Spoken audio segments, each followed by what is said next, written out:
आणि हे एक मंदिर समजतो रे बाबा. आणि त्या मंदिरात कोण चप्पल घालून जाईल बाबू मला सांगले. वा भाऊजी वा, चांगलं मत मांडलं तुम्ही. तर मी काय म्हणतो, नाताळे काऊन नाही आणलं सगळं?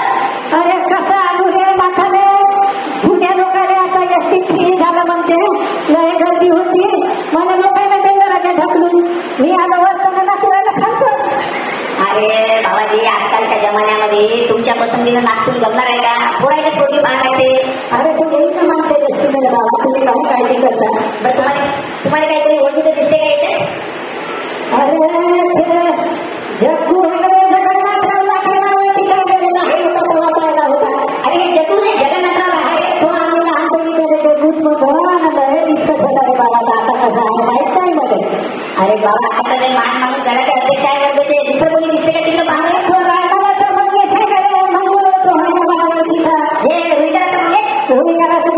आनंद साधं होतं. आता कसं आहे समोर नाही नाही बाबा. अरे त्याने यवतमाळने कार्यक्रम घेतला म्हणते मोठा.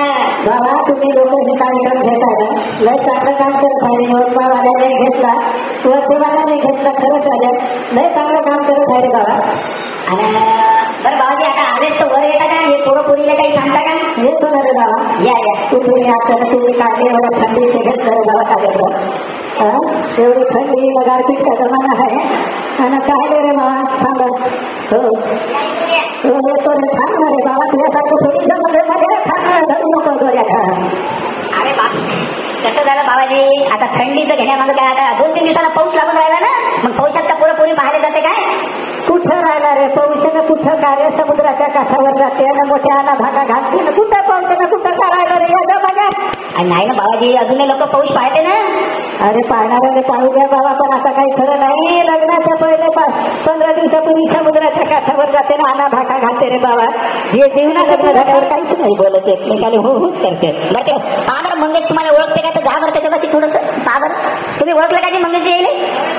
बाबाजी, अच्छा तुम्ही ओळखलं? अरे बाबाचं लहान होता ना, आमच्या खेड्यावर कबड्डी चक्कीमा घेऊन येत हो. आणि कबड्डी खेळताना असा लिचुंडा घेऊन टाके त्या समोरच्या टीमले ना, तर त्या समोरची टीम लिहूनच येण्याची तुम्ही जिंकले म्हणून असं होता. तो मंगेश भाऊ हे करायचा.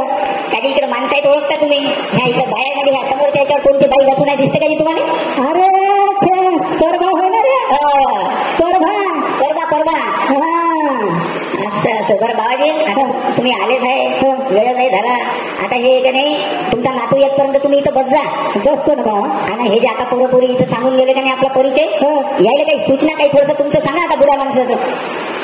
बाबा एकच सांगतो रे, लग्न जुळणं तर लय सोपं आहे रे, पण समोर ठिकाण लय कठीण आहे रे बाबा.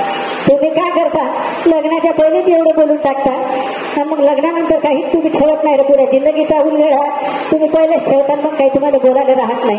आमच्याजवळ पहिले तंबाखू चुन्याची डब्बी आहे, आता तुमच्याजवळ ती एक डब्बी आहे ना रे, काय म्हणते रे त्याला? मोबाईल. त्याच्यापासून सावधान राहा रे बाबा. तो लय लोकांच्या संसारात काढा करून राहिला रे, सांभाळून राहा रे बाबा, एवढंच तुम्हाला विनंती आहे. आणि जातो बाबा, नातू येतपर्यंत.